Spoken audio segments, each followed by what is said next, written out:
to introduce myself. I'm a man of wealth and taste.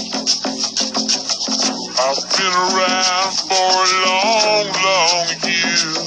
Stole many a man's soul and faith. I was around when Jesus Christ had his moment of doubt and pain. Me damn sure the pilot washed his hands and sealed his face.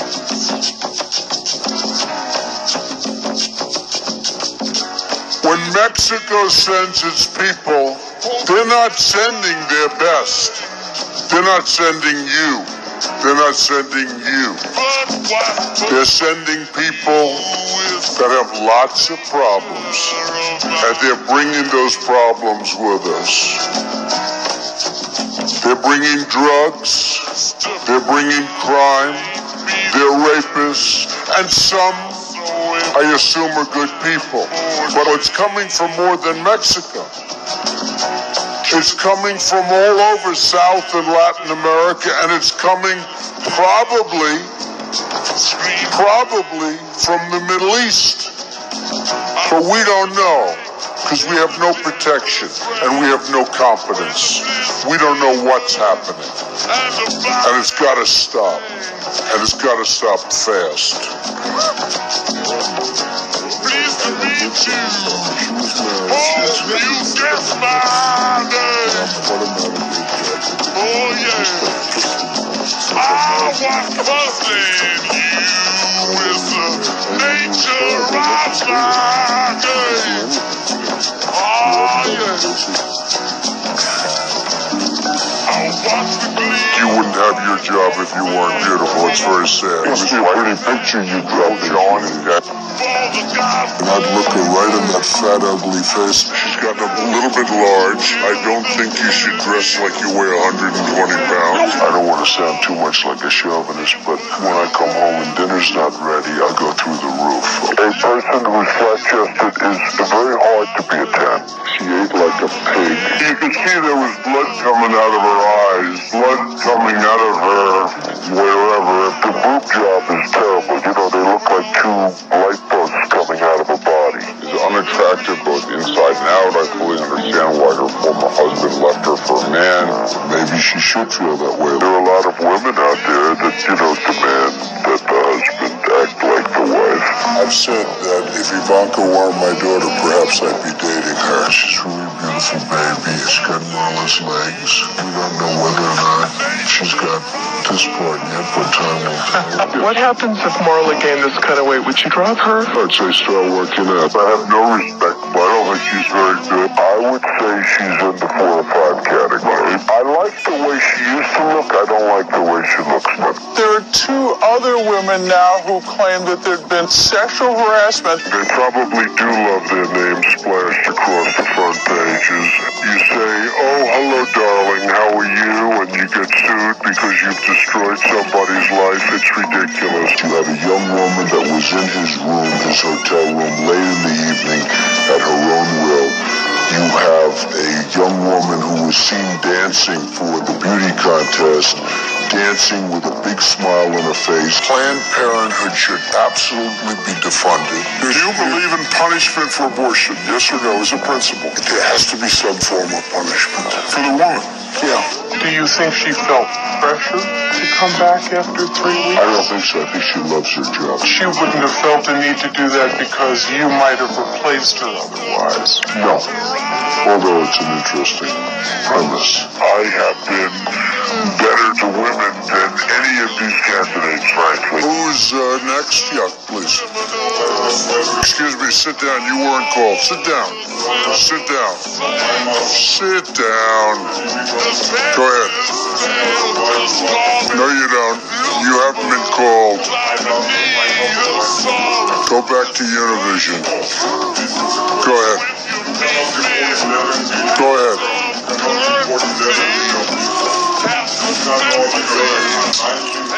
Go ahead.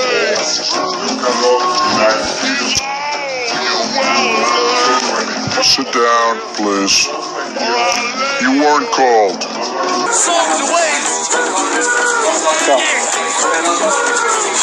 Go back. Written by a nice reporter. Now the poor guy, you gotta see this guy. Oh, I don't know what I said. Oh, I don't remember. He's going like, I don't remember. Oh, maybe that's what I said. Nature of my game. Mean it. Get down.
Don't ever let him see you coming. That's the gaff, my friend.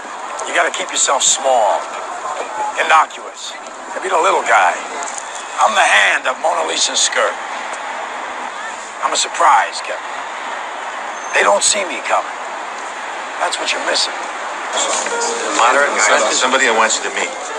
Kevin and Marianne Lomax. This is Senator Alphonse D'Amato, Ambassador Charles Gagano. In case you didn't know, these are the Republicans of New York. You know, Barjoon always overstages things. Donald Trump was supposed to be here tonight, but he had a business emergency. Probably Mark Zuckerman. In case you didn't know, these are the Republicans of New York. You know, Barjoon always overstages things. Donald Trump was supposed to be here tonight, but he had a business emergency. Probably Mark Zuckerman.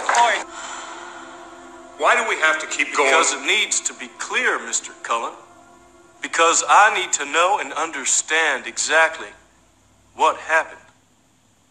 You're standing there. You look down. There's the gun. You kneel down to pick it up. You work late. You come home. You walk in. Everybody's dead. It's not something you planned for. Stop. Back up. Two prints by the gun. Right hand, right knee. Right knee. We have been over this. I'm trying to picture it.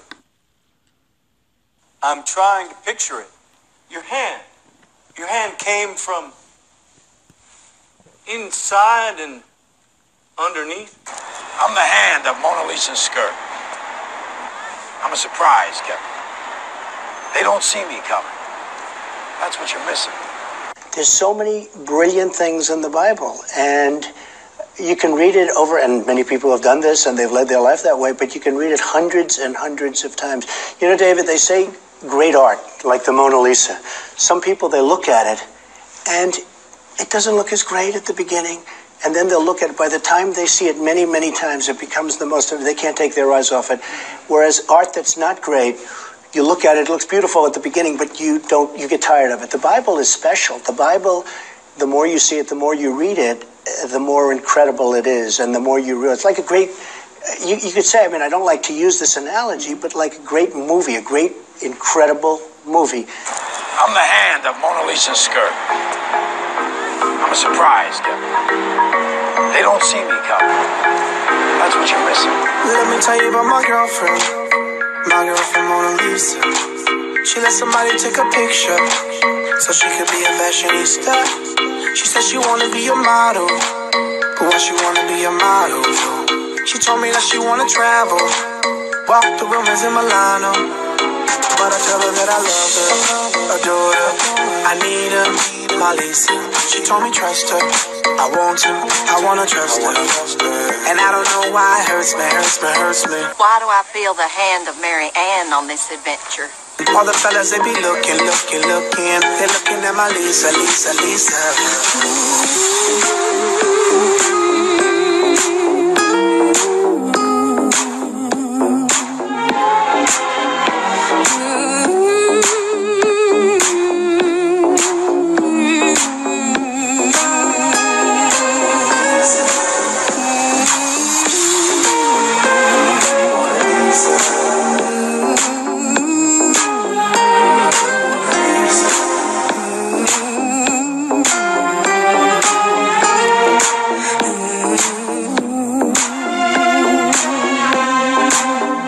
tell you about my baby Mona Lisa.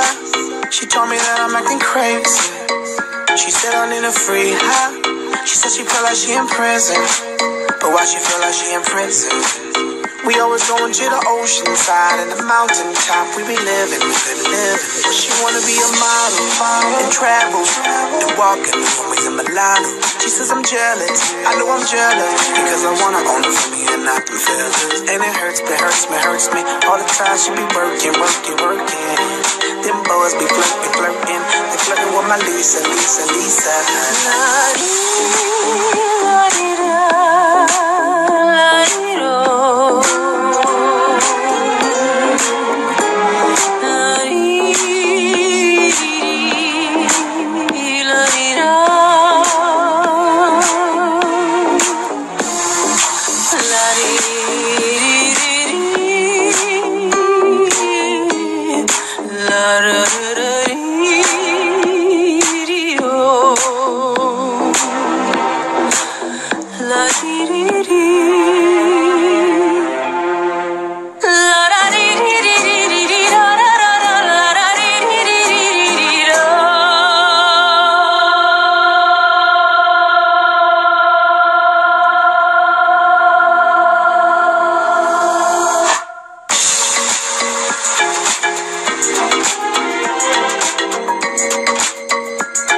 Have you ever asked God for forgiveness?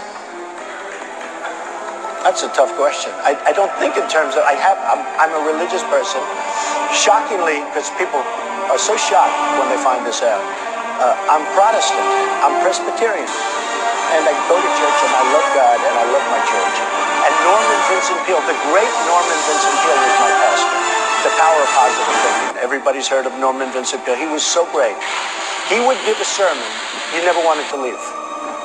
Sometimes we have sermons, and every once in a while we think about leaving a little early, right, even though we're Christian. Dr. Norman Vincent Peale, Frank, would give a sermon. I'm telling you, I still remember his sermons. It was unbelievable. And what he would do is he'd bring real-life situations, modern-day situations, into the sermon. And you could listen to him all day long. When you left the church, you were disappointed that it was over. He was the greatest guy. And then, you know, he passed away, but he was a great... He wrote The Power of Positive Thinking, which is a great book. But have you ever asked God for forgiveness?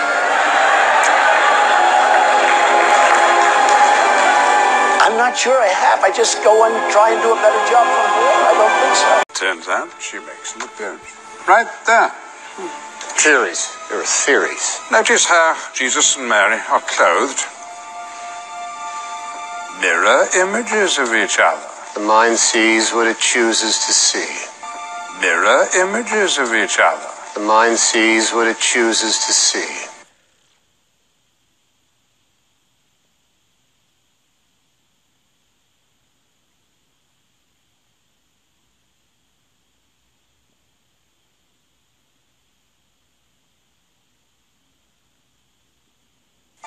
Mirror images of each other. The mind sees what it chooses to see. Now, my dear, the word in French for Holy Grail. Le Saint Graal. From the Middle English, Sang Rio, of the original Arthurian legend. Now, as 2 words, can you translate for our friend? Sang Real, it means royal blood. Now, as 2 words, can you translate for our friend?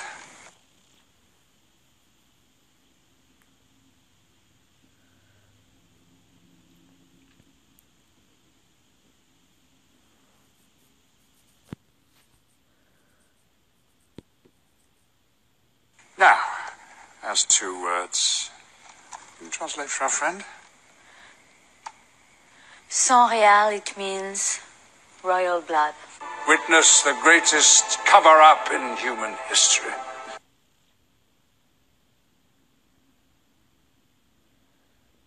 This is the secret the Priory of Sion has defended for over 20 centuries. They are the guardians of the royal bloodline. Keepers of the proof of our true past. They are the protectors of the living descendants of Jesus Christ. There's so many brilliant things in the Bible, and you can read it over, and many people have done this, and they've led their life that way, but you can read it hundreds and hundreds of times. You know, David, they say great art, like the Mona Lisa. Some people, they look at it, and it doesn't look as great at the beginning, and then they'll look at it. By the time they see it many, many times, it becomes the most, they can't take their eyes off it. Whereas art that's not great, you look at it, it looks beautiful at the beginning, but you get tired of it. The Bible is special. The Bible, the more you see it, the more you read it, the more incredible it is, and the more you realize. It's like a great, you could say, I mean, I don't like to use this analogy, but like a great movie, a great, incredible movie. Trump was born not only on the day, but at the very moment that he was born, there was a blood moon. So you can see here at the top left-hand side, I've got June 14, 1946. My location I've set to New York City. So you can see here that this little green spot here, you might not be able to see, but I'll zoom in so that you can see my location is New York City. You can see that's selected there in New York, and the date is June 14, 1946, and it's 10:33 a.m. And this is where the location of the moon is, as Donald Trump is just about to be born. And this is the umbra and the penumbra, and a blood moon, lunar eclipse, is just about to happen as Donald Trump is born. So going back to exactly when he was born, looking at his certificate, he was born at 10:54 a.m. in the morning on June 14, 1946. Now, I just want to show you how accurate this is. Look at this. I'm not sure what it means or what to make of it, but I wanted to share it with you anyway. So I'm going to go, you can see here at the top left-hand side, I'm going to go to 10:54, which is exactly when he was born. 10:54. And at 10:54, the moon is entering into the penumbra, which is the shadow of the earth cast upon the moon, because the sun is behind the earth and the moon is just about to go into the earth's shadow. So you can see how accurate this is. At 10:54, the moon is just entering into the penumbra, and it's going into a blood red moon. And at this very time, as the moon enters into the shadow of the earth, you can see that in Israel, the sun has just set. So I'll go back a couple of hours. So that's Israel just over there where my mouse is on the earth, and the blood moon has just been seen in Israel. On the very day, at the very time of Donald Trump's birth, there was a blood red moon over Israel. Something else that we should notice is exactly where this blood moon occurred. At the very time, on the very day that Donald Trump was born, was at the foot of a ficus.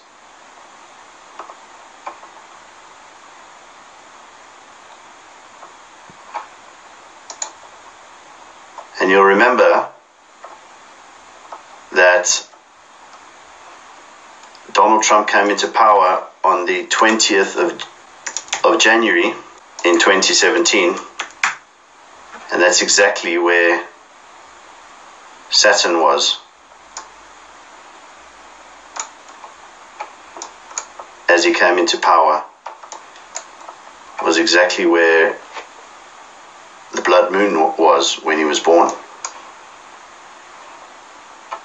But on January 21st, a confluence of worlds will take place when a lunar eclipse passes over the capital of Washington, D.C. on the Jewish holiday of Shavuot. It is the 15th day of the Hebrew month. It is expected that the eclipse will have the proper conditions to create a blood moon in which the moon has a distinctly reddish tint. If so, this blood moon will be a supermoon, which occurs when the moon is at its perigee. The point in its month-long elliptical orbit brings it closest to the Earth. At that time, the moon appears up to 14% bigger and 30% bigger than at its apogee. It is the furthest point from the Earth. The even more interesting part is it will happen on the second anniversary of Donald Trump's inauguration as President of the United States. Is this happenstance? It should be noted that Trump was born on the night of June 14th, 1946, within 15 minutes of a total lunar eclipse, and 700 days before the State of Israel was established. So it looks like Trump's lucky sevens doesn't end here. When he was sworn in as president on January 20, 2017, he was 70 years old, 7 months and 7 days. Wow. So Pastor Bilt sees this blood moon as especially portentous for the President of the United States regarding his relationship with Israel, as per his understanding of the first chapter of Zechariah. Zechariah says, on the 24th day of the 11th month of the second year of Darius, the month of Shevat, in the night, I had a vision. I saw a man mounted on a bay red horse, standing among the myrtles in the deep. So this was the second reign of Darius, which takes place in the 70th year of the exile. The red horse, or the blood moon, will be coming in the same month, the month of Shevat. This will be the second year of Trump's presidency, just as Zechariah described the second year of the reign of Cyrus as being the time to begin building the third temple.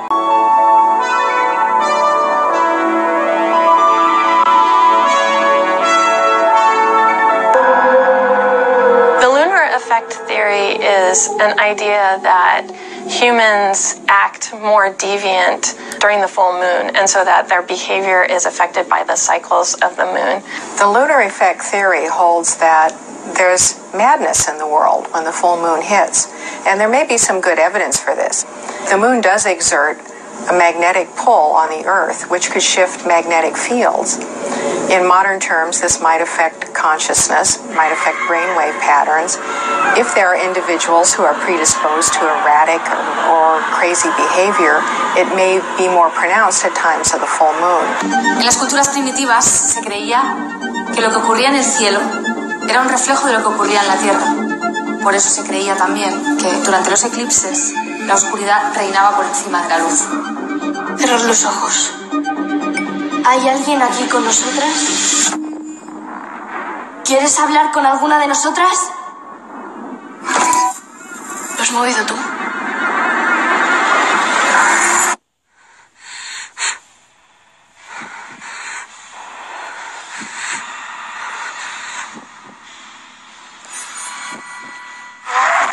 A total lunar eclipse, also known as the blood moon. It's also going to coincide with a supermoon visible across the entire United States, so it's really a super blood wolf moon eclipse. A lot going on there. Yes. Yep. So it starts around 9:35 at night, and the maximum eclipse will be around 12:10 in the morning. It ends just before 3 in the morning on the 21st. Just a little creepy, right? I mean, we've been talking about this. I don't know. Where did they get things the are going to happen. wolf in there? So I think it was the first. Is it the first full moon of the year or something like that? I am not an astronomer. I have no idea. I like how we're looking at that. I know. Everyone does. But I believe I read the article. I'll check. I'll double check. But I remember reading. I think it was because it was the first one. Yeah. I don't know. This sounds I could be wrong. Someone out there probably does. A movie in the Twilight series or something like that. Yeah, sure. I just got this in. They actually threw wolf in there because it sounds cool. Just to make it, you got to get the millennials into the astronomy thing. Yeah, it's good marketing. Good marketing there. Yeah, it is. They did a nice job. I may declare a national emergency dependent on what's going to happen over the next few days. We have a meeting, Vice President Pence, and a group will be going to a certain location that you know where that is, and they'll be having another meeting. I don't expect to have anything happen at that meeting, but I think we'll have, nor does the Vice President, but I think we're going to have some very serious talks come Monday, Tuesday, Wednesday. We have to have border security. If we don't have border security, we're going to be crime-ridden, and it's going to get worse and worse. But the surge has never been stronger, and we have to build the wall, or we have to build a barrier. The barrier or the wall can be of steel instead of concrete, if that helps people. Amene bali magazi we ubisapota nje uzule azoba popo kuri bali beji yosimenyarani yachiti koma noti magazi langu kwila apa ne magazi wa manyoka no apa ngoma bire kuchene unja kumendelera ama andu abantu awe amene magazi wangu asewa mazake ngapopo uwembera amene bomo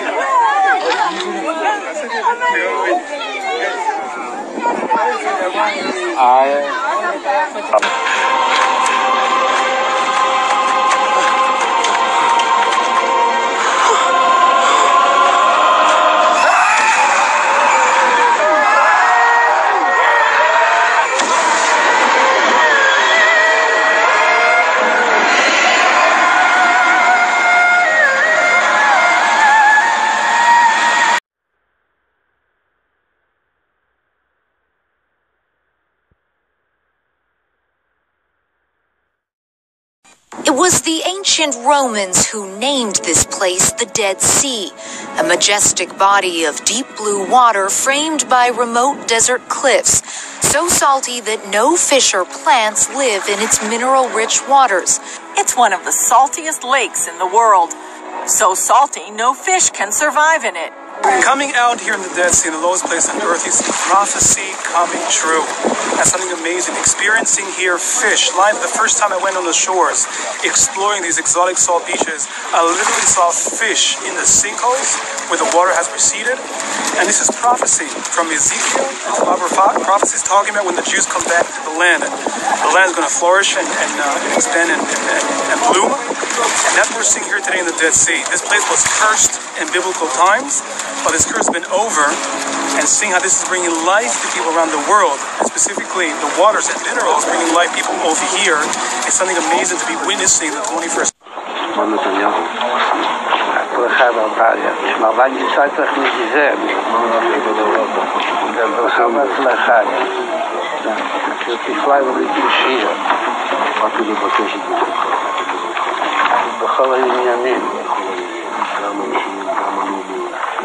מה שישראל לאחרונה נמצא מתייצו כמה עניינים.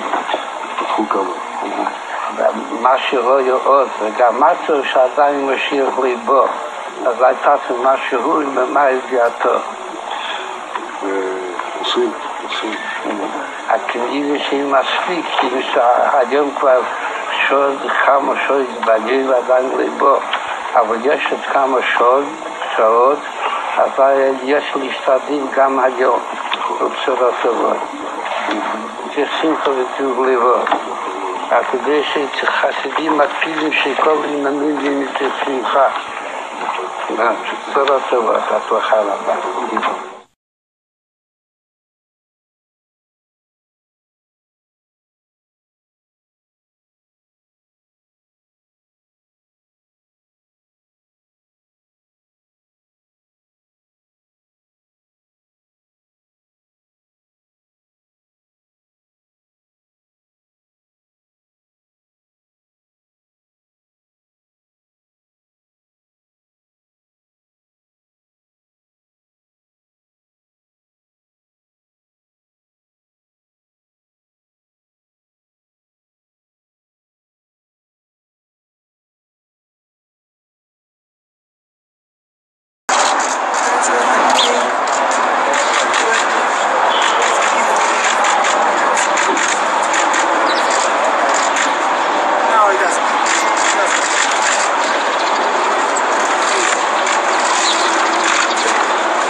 People visiting the famous Cattell this week filmed the serpent wriggling out from between the ancient stones. In the footage, the snake can be seen coming out of the wall after scaring off a pigeon that had been perched there. And it is reportedly a sign of the return of the Messiah. We are truly in the dangerous times that directly precede Mashiach, Messiah, breaking news Israel reported, quoting a Hebrew blogger. Just as the pigeon is safe so long as it seeks shelter among the stones of the Temple Mount, the Jews are protected by the Torah commandments. When the pigeon comes out from the stones or the Jews move away from the Torah, they are in danger. It continues. The site also claimed the appearance of a snake coming out of the stones of the Temple Mount could be seen as an auspicious sign. The Zohar, the basis of Jewish mysticism, explained that the evil inclination, personified by the snake in Eden, will make a resurgence in the days before Messiah, tempted to come and drink sustenance from the enormous levels of holiness that will appear in the world in the end of days. Just days ago, there were fears of a biblical apocalypse after the sky turned blood red in bizarre footage. Video footage shows several snaps of the strange coloured skies above the Welsh capital of Cardiff, Scotland, Yorkshire, and Worcestershire, sparking wild claims it is a sign of the end of the world.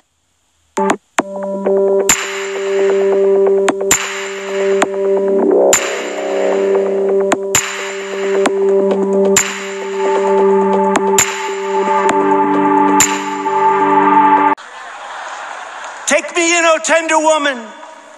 Take me in, for heaven's sake. Take me in, O tender woman, sighed the vicious snake. She wrapped him up all cozy in a comforter of silk and laid him by her fireside with some honey and some milk. She hurried home from work that night, and as soon as she arrived, she found that pretty snake she'd taken in had been revived. Take me in, O tender woman. Take me in, for heaven's sake. Take me in, O tender woman, sighed that vicious snake. She clutched him to her bosom. You're so beautiful, she cried. But if I hadn't brought you in by now, oh heavens, you would have died. She stroked his pretty skin again and kissed him and held him tight. But instead of saying thank you, that snake gave her a vicious bite. Take me in, O tender woman. Take me in, for heaven's sake. Take me in, O tender woman, sighed the vicious snake. I have saved you, cried the woman, and you've bitten me, heavens, why? You know your bite is poisonous, and now I'm going to die. Oh, shut up, silly woman, said the reptile with a grin. You knew damn well I was a snake before you took me in. This is the goddess.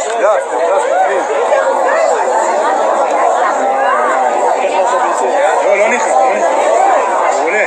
בוא תביא, בוא נעלה, תשמע ממנו נביא. תביא את הבמת הרמה כבר. אבל אני צריך לתת עם זה. הנה יש לך מחר. תביא, תעלה, יאללה. אני אוריד אותה. תעלה, תוסיף רק לא. תעלה, למה אחר כך לא נפוף אותה.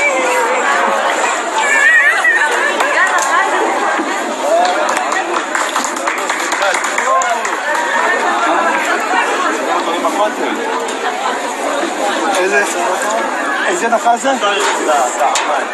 זעמן. הוא לא הרציוני.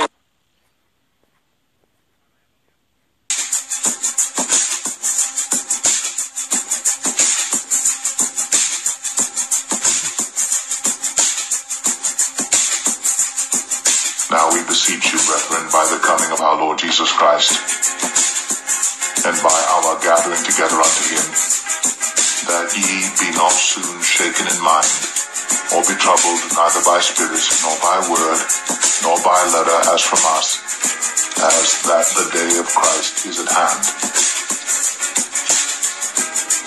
Let no man deceive you by any means, for that day shall not come except there come a falling away first, and that man of sin be revealed, the son of perdition. So we've got people lined up for questions. I just got one more, because you used the word Christian. Have you ever asked God for forgiveness? That's a tough question. I don't think in terms of, I'm a religious person. Shockingly, because people are so shocked when they find this out, I'm Protestant, I'm Presbyterian. And I go to church and I love God and I love my church. And Norman Vincent Peale, the great Norman Vincent Peale was my pastor. The Power of Positive Thinking. Everybody's heard of Norman Vincent Peale. He was so great. He would give a sermon, you never wanted to leave. Sometimes we have sermons, and every once in a while we think about leaving a little early, right, even though we're Christian. Dr. Norman Vincent Peale, Frank, would give a sermon.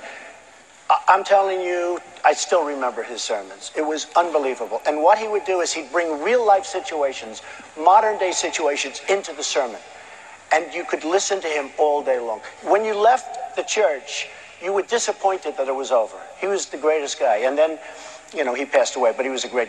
He wrote The Power of Positive Thinking, which is a great book. But have you ever asked God for forgiveness? The son of perdition. I'm not sure I have. I just go and try and do a better job from there. I don't think so. I think if I do something wrong, I think I just try and make it right.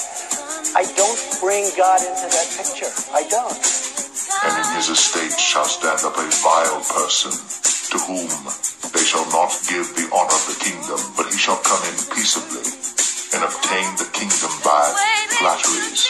I love China. China's great. I love Mexico. I love the Mexican people. I love the Hispanics. I love the Saudis. I love Israel. I love the evangelicals. I love the Mormons. I love Nashville. I love you, Ohio. I love Idaho. I love Nevada. I love New Hampshire. I love Florida. I love Georgia. I do love Virginia. I love you people. I love you. I love you. I love you. I love you. I love you. I love you. I love you. I love you all. I love you. I love you. By your name will humble themselves and pray and seek your face. You will forgive their sins and heal their land. Father, I thank you that we have a president, President Donald Trump, who believes in the power of prayer.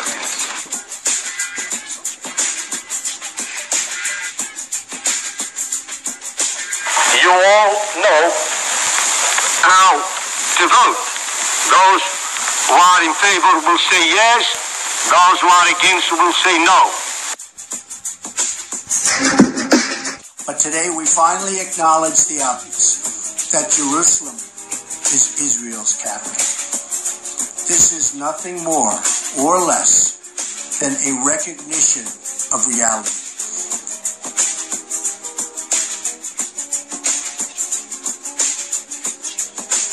"70 weeks are determined upon thy people and upon thy holy city, to finish the transgression, and to make an end of sins, and to make reconciliation for iniquity, and to bring in everlasting righteousness, and to seal up the vision and prophecy, and to anoint the most holy. Know therefore, and understand, that from the going forth of the commandment to restore and to build Jerusalem unto the Messiah the Prince shall be 7 weeks, and 62 weeks. The street shall be built again, and the wall, even in troublous times.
maybe the world should be held accountable, because the world is a vicious place. The world is a very, very vicious place.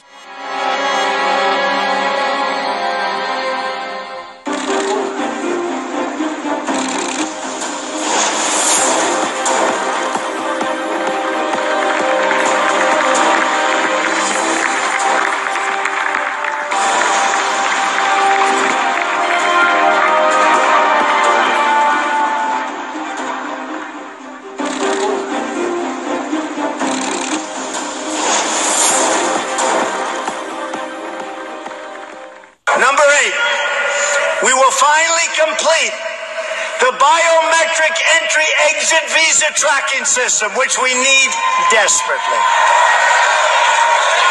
For years, Congress has required biometric entry-exit visa tracking systems, but it has never been completed. The politicians are all talk, no action.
Today we're going to look at this Trump 666 Fifth Avenue connection before Jared Kushner was even born.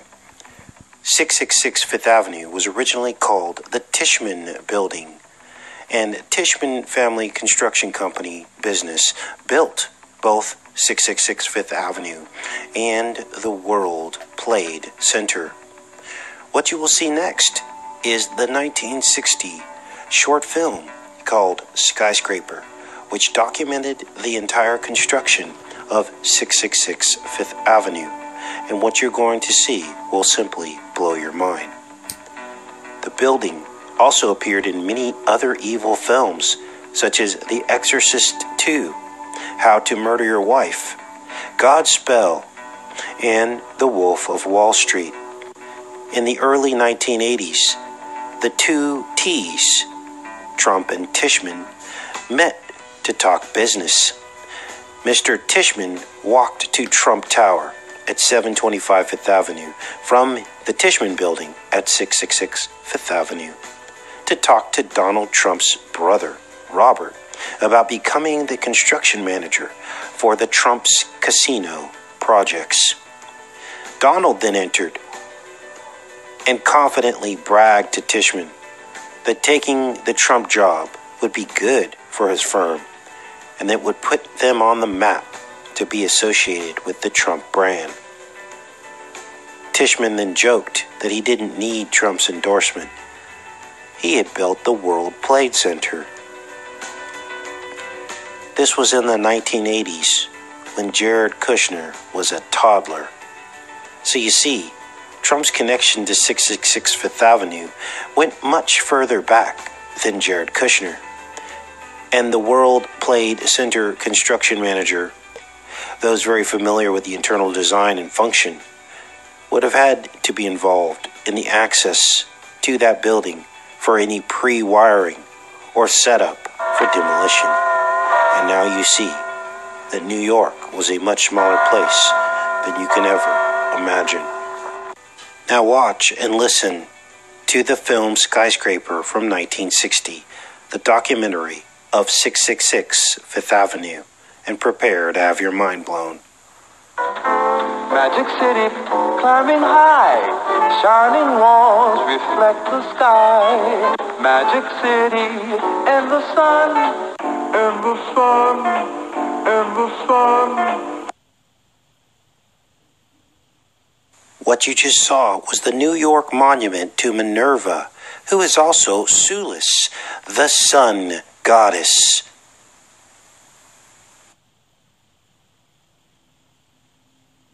And the sun.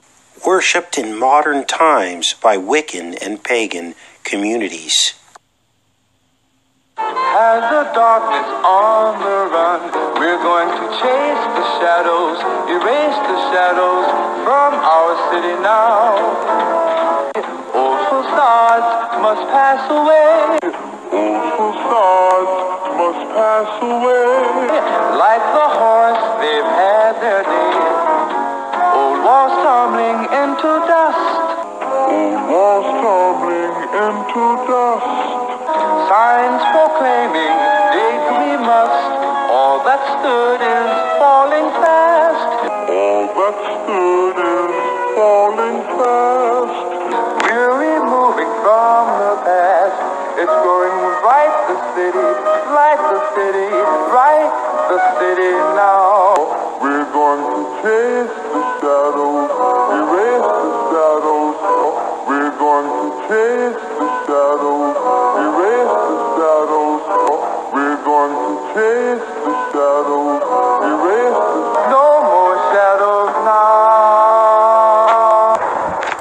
We'll take a city block and tear it down. We'll put a new skyscraper in the ground. Well, they got everybody in this picture? Almost. Where am I? Not you, Murphy. You'd break a lens. Break a leg. Not you, Murphy. Murphy is another name for the devil, fitting for a 666 building. Not you, Murphy. You'd break a lens. The builders there built the building. They went to see the architect who started the wheels rolling. You know, it took 3 years advance work before you men came on 666. 666. Every detail was worked out to the decimal before you men ever heard of the job. Then the old buildings were torn down. Torn down. And one day we began to dig.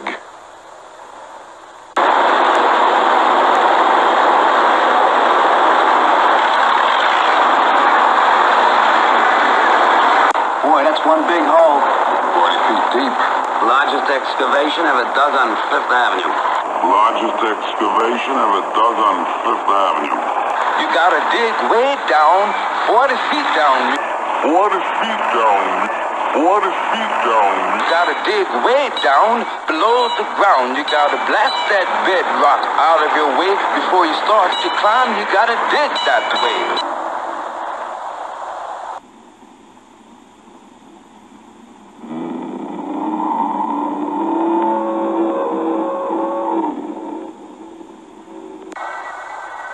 What's this?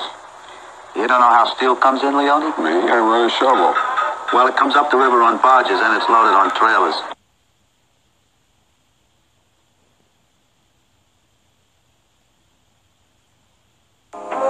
Walls tumbling into dust. Santa Claus!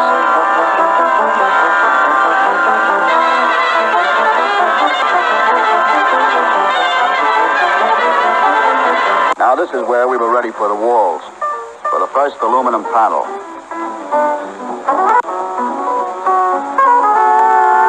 Hey, you know, I always wondered, why do they put those bumps on them? For strength, Murphy.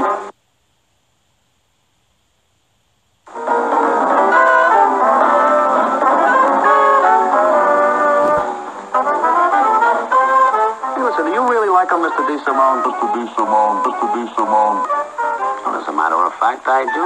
Aluminum has an atomic unlucky number of 13 and is controlled by a very powerful Illuminati aluminum cartel.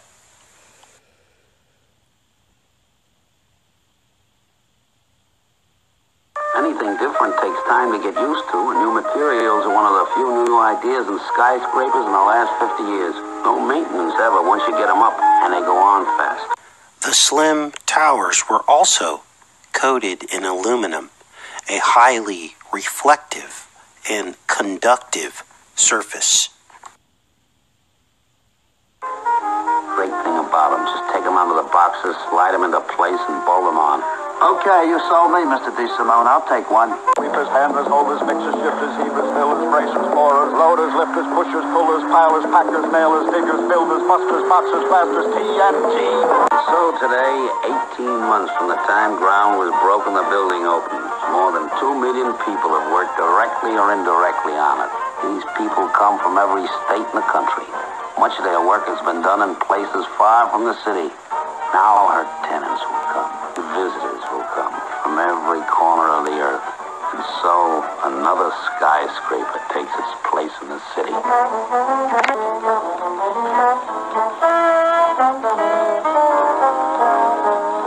But when the sun is falling low and the dusk descends, my Manhattan, lovely Isle, and I know her spell is cast, her spell is cast, like the moth I'm drawn to her haunting blaze, through the darkness, see her shine, my Manhattan, mine tonight. It is clear to me now that New York is a ritual site in which all the people in power act as witches and warlocks, builders and masons, to orchestrate events at our expense. They build, they destroy, and out of that they build order out of the chaos.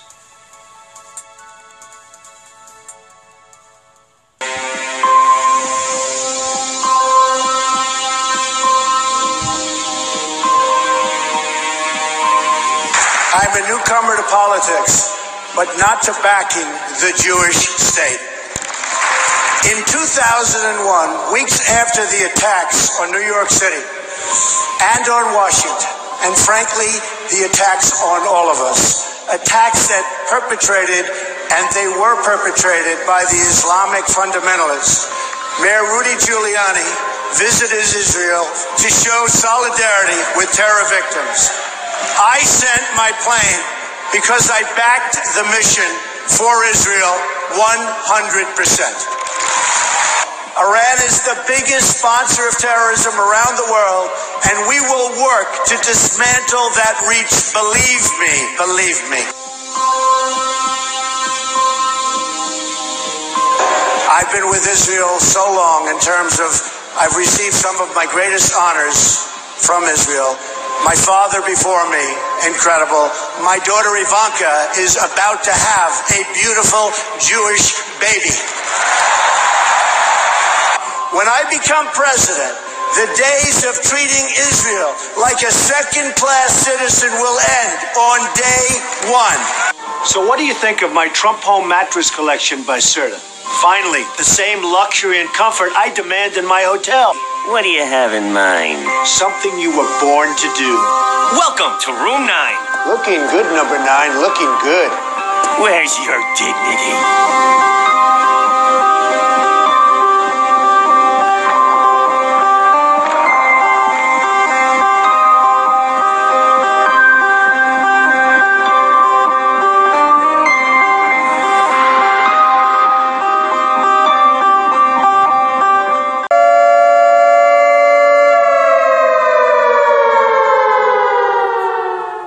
This new July 4th, 2018, if we are successful, and I believe we will be, We have before us the opportunity to forge a new world order when we are successful, and we will be.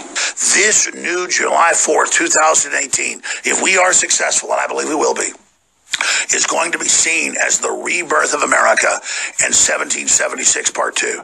242 years later, if we're successful, they're going to look back on this time on when the dream that was never fully realized, but the idea of it created more wealth, more technology than all other countries combined, that the true belief in not having feudalism, but empowering humanity went to the next level. They will look back when we are colonizing foreign stars, when we have interstellar travel. You go, oh, that's far away. No, the technology we've gone from here to there the last 6,000 years is that big a change. Going interstellar, life extension, godlike power, if we have the intellect and soul to control it, is that much more. I mean, we're 20 feet from the finish line. We're on the other side, but we've got to get everybody that's in deep water through, and it's not some utopia, it's real human empowerment. So we've barely gotten our nodes into the power structure, and it's like turning around right away, and the enemy can feel it. So if we can just get to the next level, it's going to be even easier. And then it's just dealing with all the power. What are you going to do when you live to 500 and beyond? What are you going to do? The globalists don't think you deserve this. They look at you and think you're ugly and dumb, and because they've helped you be ugly and dumb, and me too. And they just, but they're even worse than us. So the establishment doesn't believe you deserve this. I do. Trump does. So you have to use free will. We're not Satanists. We're all about free will. You have to take the birthright. I just want to be in eternity with you, and I want to be your friend. There's unlimited resources, next level. Next level, it's non-zero sum game. It's all there. But you have to accept that we're at the crossroads of the end of America, the death of America, the last 4th of July, or eternity. Let me tell you where you're going. You're either going to end right now and just be an animal, or you're going to go here. You're going to go into infinity. It doesn't ever end. This is what the enemy fears. This is what they don't like. Union, simplicity, complexity, symbiotic. This is a non-zero sum game.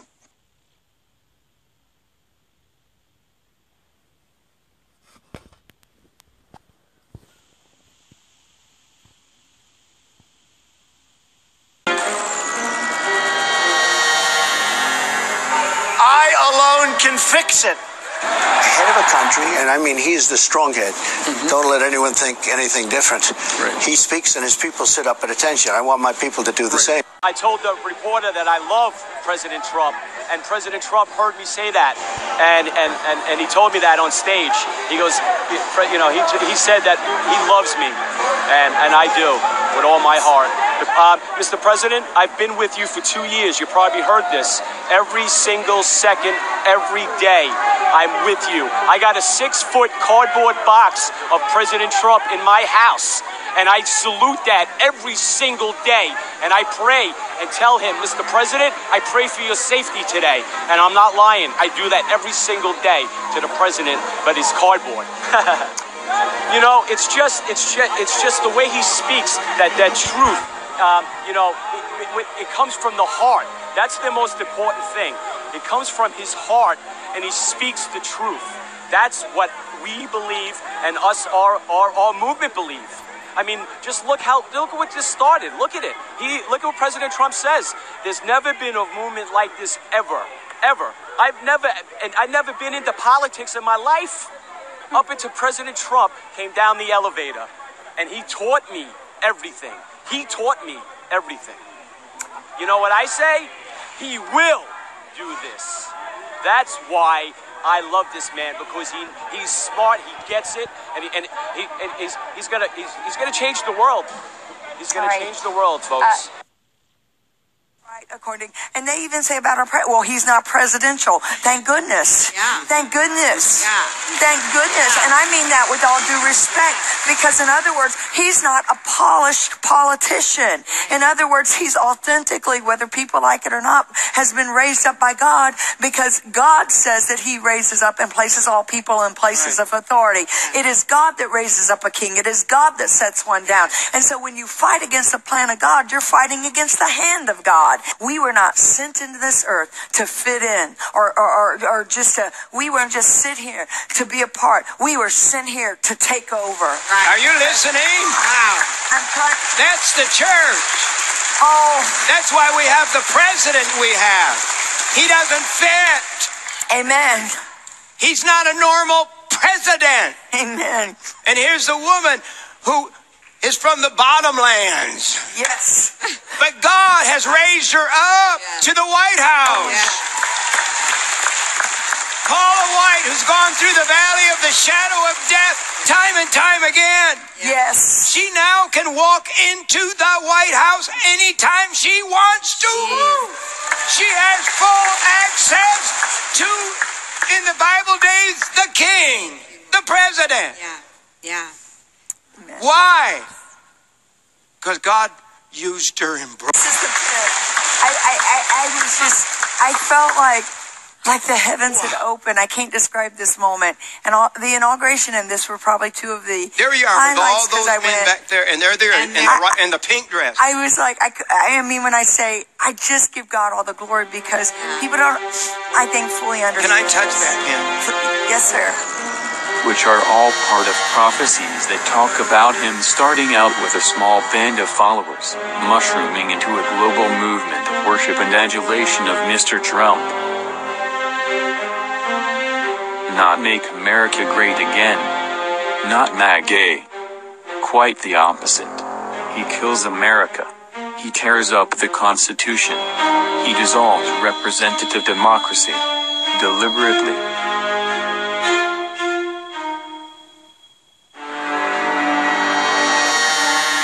Trump! Hail our people! Hail victory! Let no man deceive you by any means, for that day shall not come, except there come a falling away first, and that man of sin be revealed, the son of perdition. 2 Thessalonians, chapter 2, verse 3. According to Hebrews, that Jesus is our high priest. Absolutely. And he's the first of many brethren, which means I now come into a priestly anointing. So I now can say that again, because they don't get it. I now come into a priestly anointing. Jesus is not the only begotten Son of God. He is not. I'm a son of God. He's the first fruit. He's the first fruit. He's the firstborn of many.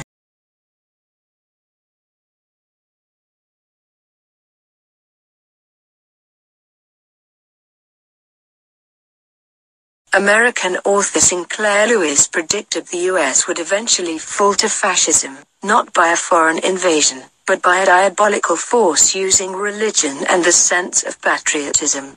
Lewis was not religious, but an atheist. So were many other great leaders and artists of the past. When fascism comes to America, it will be wrapped in the flag and carrying a cross.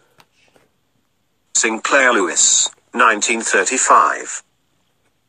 The Antichrist incites violence by telling lies. He plays on resentment, vengeance, and falsehoods to inspire his listeners. Once a movement believes absurdities, its members will be inclined to act on those absurdities by committing violence against the races, religions, or groups they have been indoctrinated to hate. The Antichrist drills that hatred and resentment into them for the purpose of causing division and inciting violence. Those who believe absurdities will soon commit atrocities. Françoise Maria Rit Voltaire, 1694 through 1778. The Crusades, Inquisition, 9/11, and witch burnings should have taught the world that fanatical religion kills. The Antichrist will play on religious conviction to bring about conflict and violence. He doesn't believe in Christianity, but uses it to further his evil agenda. His religious followers fall for his deception. Men never do evil so completely and cheerfully as when they do it from religious conviction. Blaise Pascal Pensies, 1623 through 1662. Most dictators use the excuse of a foreign attack or a feared enemy to consolidate power. The Antichrist is no exception. Thus, will he use war to accumulate power? False flag operations have always been used to propagandize the people to war, which, in turn, opens the door to tyranny. If tyranny and oppression come to this land, it will be in the guise of fighting a foreign enemy. James Madison. The Antichrist will purposely divide races, nations, and people. Then, after cultivating conflict, he will set out to conquer. He will be given power to provoke unrest all around the globe and will cause people to turn on each other. After rioting and clashing with one another, the masses will descend to murder and massacre. The Antichrist incites violence, then stands back to enjoy it. He sets fires, but doesn't put them out. The Antichrist is an arsonist who gains heinous pleasure from fires he ignites. But most importantly, he will be given a large sword.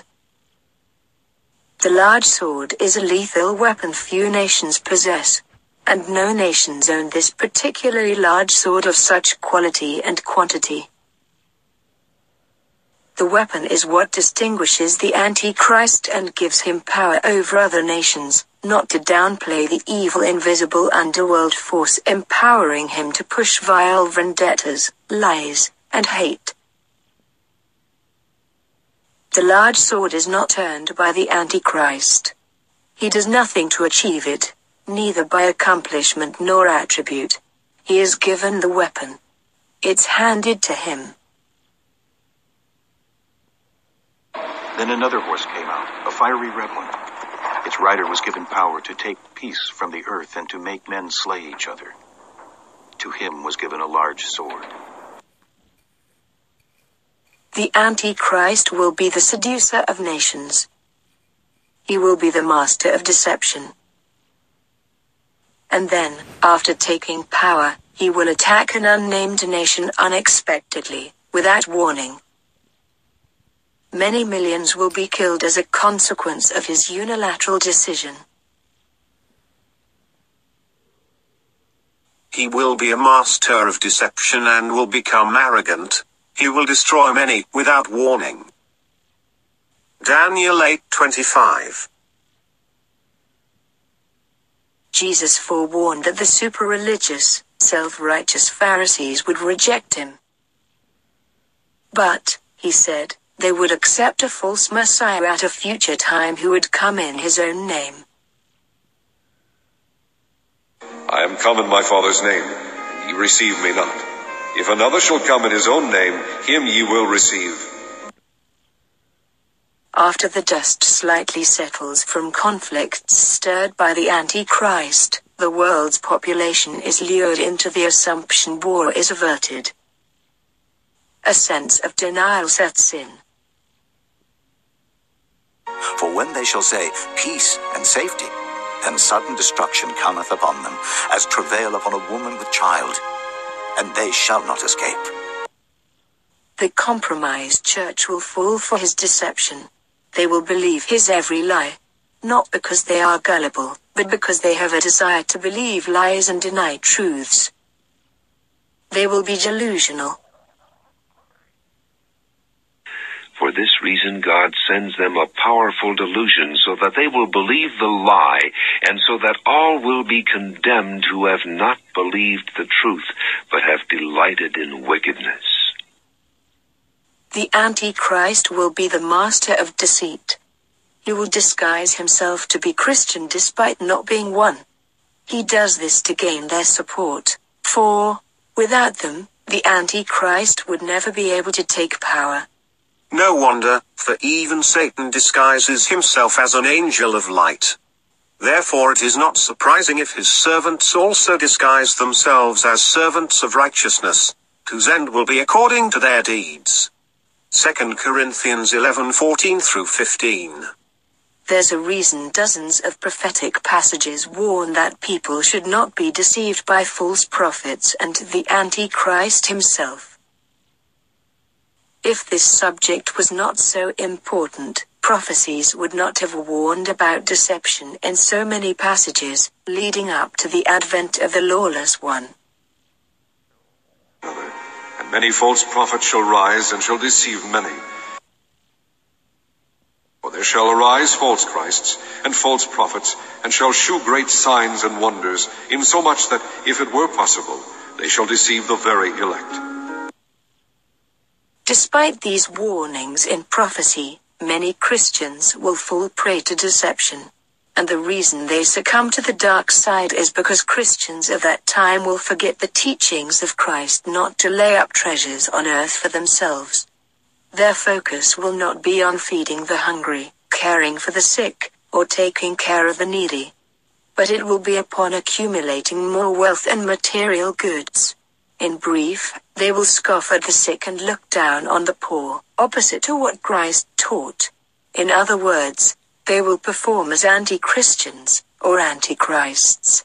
Yielding to evil stems from their susceptibility, which is acquired by veering from Christ's core teachings. This is the period prophecy describes as the Great Falling Away.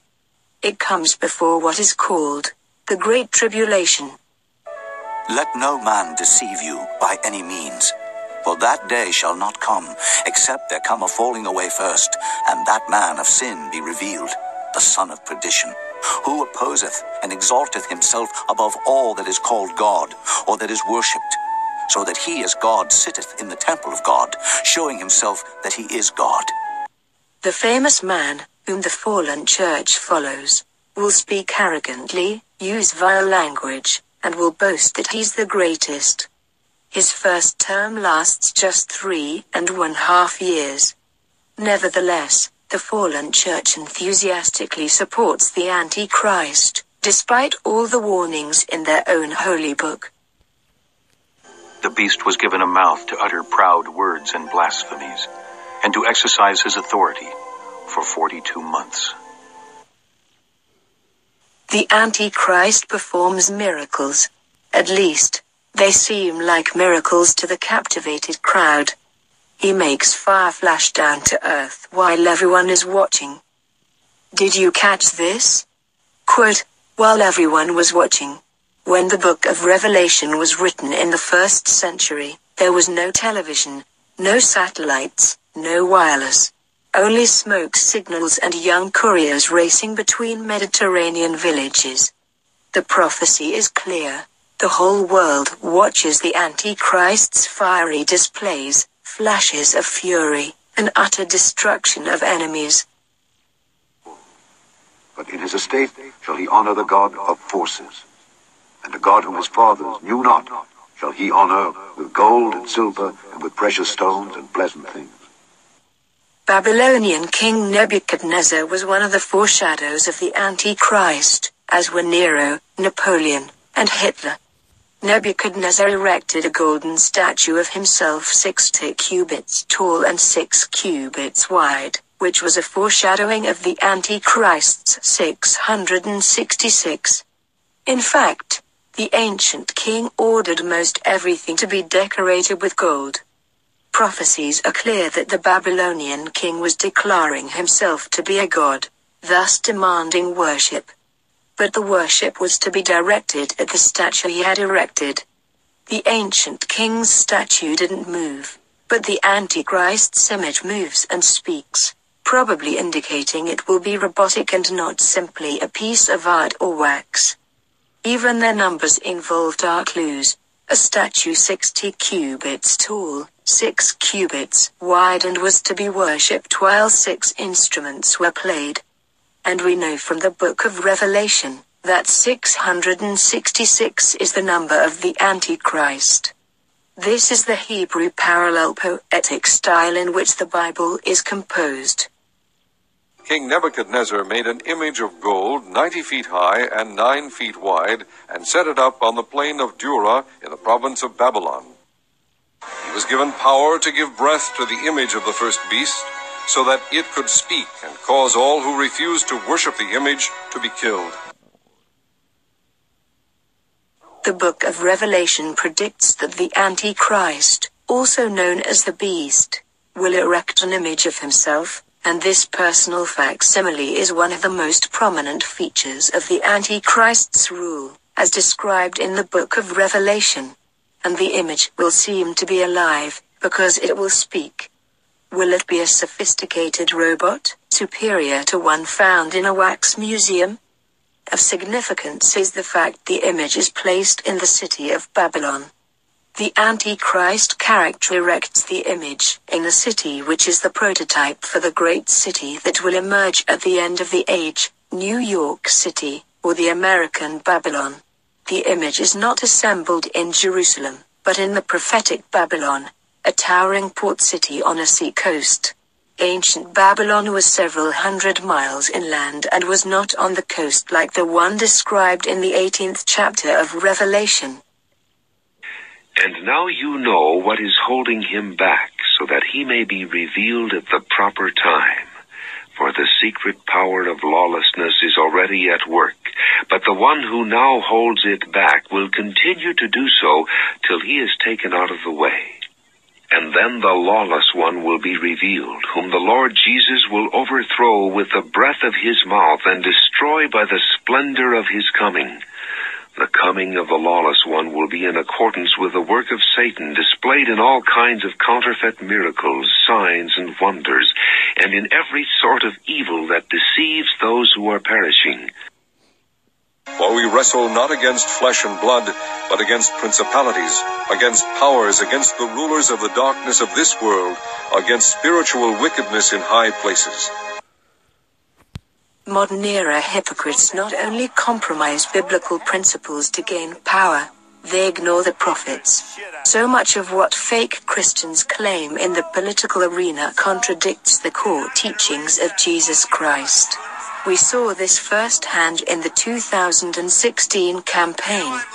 We saw evangelicals vote 81% for Donald Trump, a known thief, rapist, adulterer, and pathological liar, who has no business in the White House, much less on the world stage. How could this happen? The religious right was seduced by the dark side, but the signs, plus charlatan and con artist characteristics, were so clearly overlooked for the prize of power. They surrendered to a phrase they claimed to despise, situational ethics. They followed a tribal mentality instead of Christ's standards. They not only believed lies, they eagerly devoured them. No one could persuade them they were taking the wrong path. There was, and is, an impenetrable mindset, a delusion. So, the biblical prophecies allow us to see how the religious right was seduced by power and greed. Thus, they brought about the possibility of the fulfillment of many passages, particularly the 17th chapter of the Revelation. The Antichrist is pictured in 3 books in the Bible as arrogant, boastful, and a blatant liar. He is also the one that promises peace in the Middle East, yet breaks his agreement with Israel after 3.5 years. He deceives the apostate church and at the same time many Orthodox Jews. Ancient prophecy articulates, by peace he shall destroy many. But perhaps Mr. Trump's ascension to the presidency spells the end of the USA as a superpower, allowing another strong nation to fill the vacuum, in which case the Antichrist may rise as a consequence of Trump's rise. Either way, we are witnesses to this era of delusion. He will cause deceit to prosper, and he will consider himself superior. When they feel secure, he will destroy.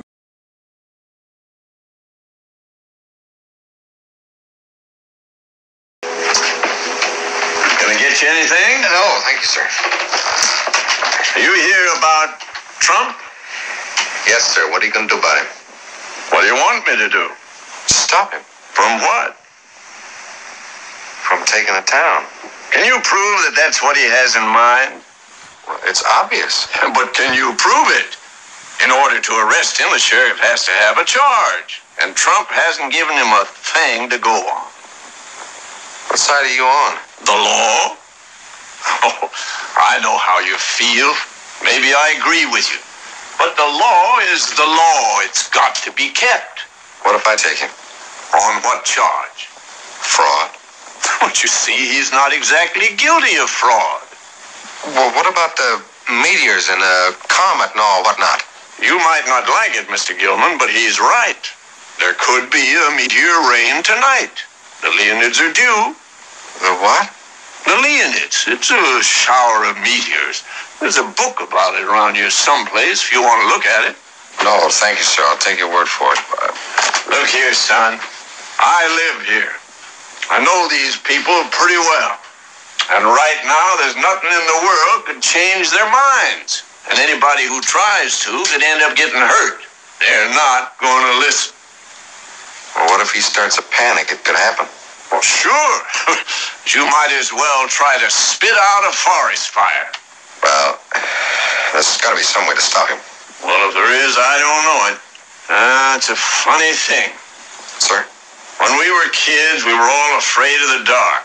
And we grew up, and we weren't afraid anymore, but it's funny how a big lie can make us all kids again.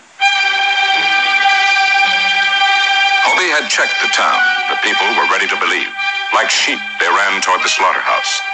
And waiting for them was the high priest of fraud. I am the only one. Trust me. I can build a wall around your homes that nothing will penetrate. What do we do? How do we save ourselves? You ask, how do you build that wall? You ask, and I'm here to tell you.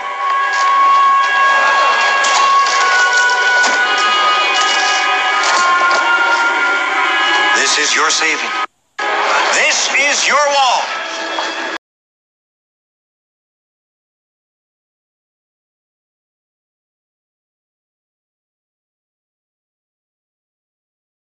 Last days, the Bible tells us that a one-world government is emerging, ruled by the Antichrist, the commander-in-chief of the world's mightiest military, who can make war with the beast.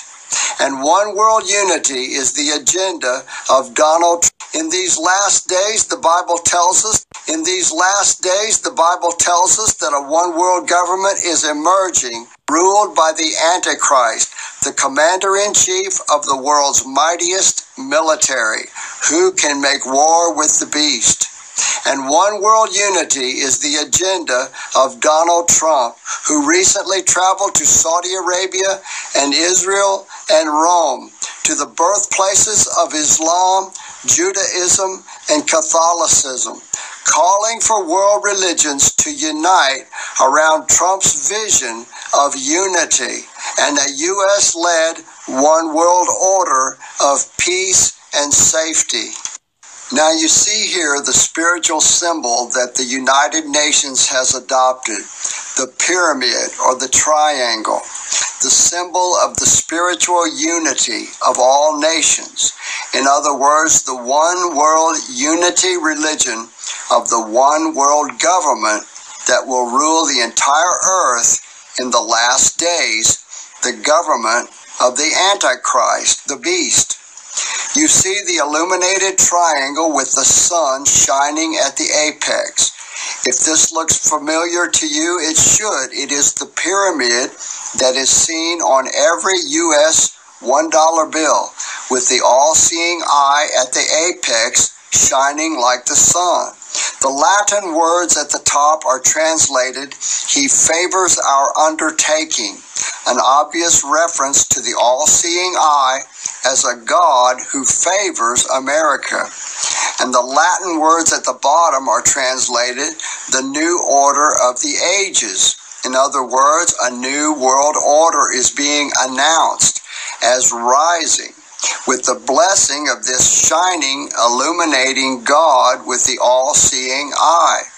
And who is this God? The God of one world order, the God of this world, the God of one world unity under a united world government.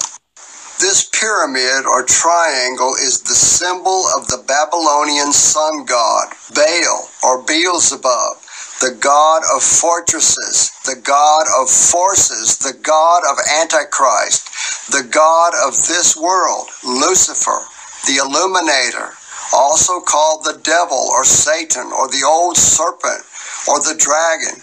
In the Greek, he is called Apollo or Apollyon, and he is the shining sun in the pyramid or triangle, the all-seeing eye of the God, this counterfeit God, this fallen angel, Lucifer, who aspires to be God, as the Antichrist aspires to be God, and will proclaim himself to be God in the temple.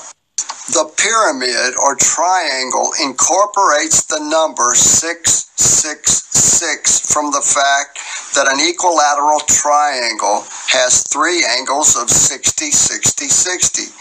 The number of the sun god is 666, and so it is represented by the triangle in the occult.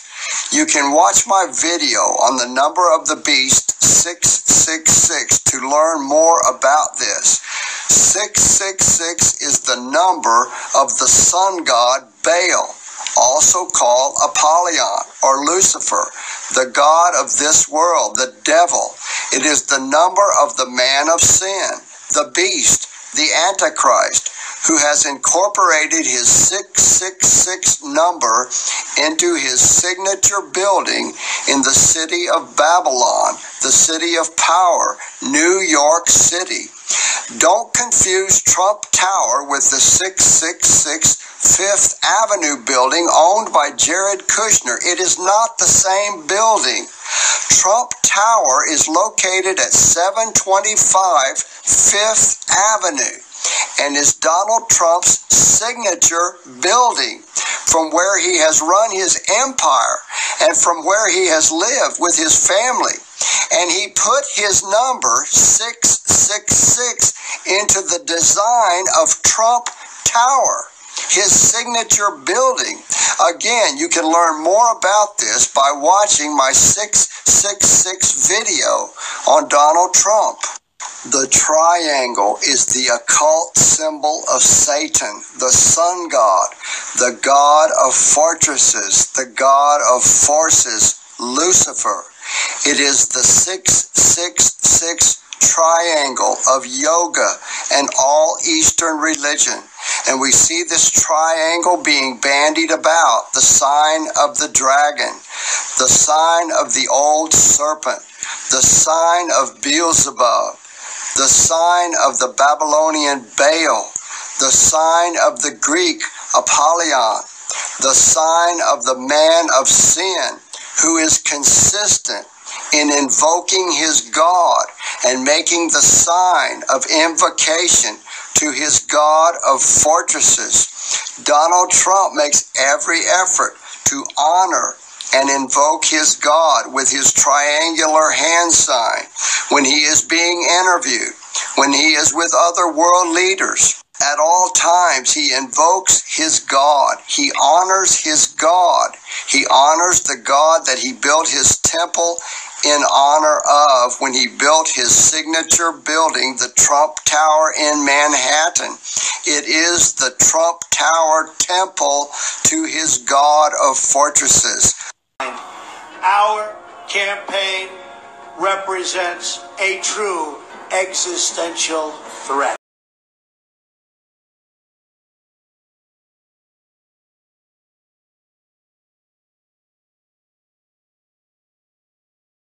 I'm the hand of Mona Lisa's skirt. I'm a surprise, Kevin.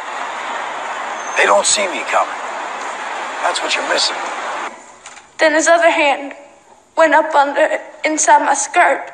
You know, I could say, they'd say you don't cure, as an example, child molester. You don't cure these people. You don't cure a child molester. There's no cure for it. Pathological, there's no cure for that. Somebody I want you to meet. Kevin and Marianne Lomax. This is Senator Alphonse D'Amato. Ambassador Charles Gagano. In case you didn't know, these are the Republicans of New York. You know, Barjoon always overstates things. Donald Trump was supposed to be here tonight, but he had a business emergency. Probably Lord Zuckerman. In case you didn't know, these are the Republicans of New York. You know, Barjoon always overstates things. Donald Trump was supposed to be here tonight, but he had a business emergency. Probably Lord Zuckerman. Mr. Murdo? You're right. Mr. Murdo? For God's sake, man.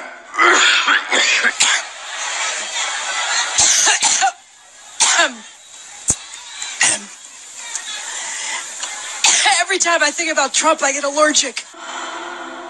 Why do we have to keep going? Because it needs to be clear, Mr. Cullen. Because I need to know and understand exactly what happened. You're standing there.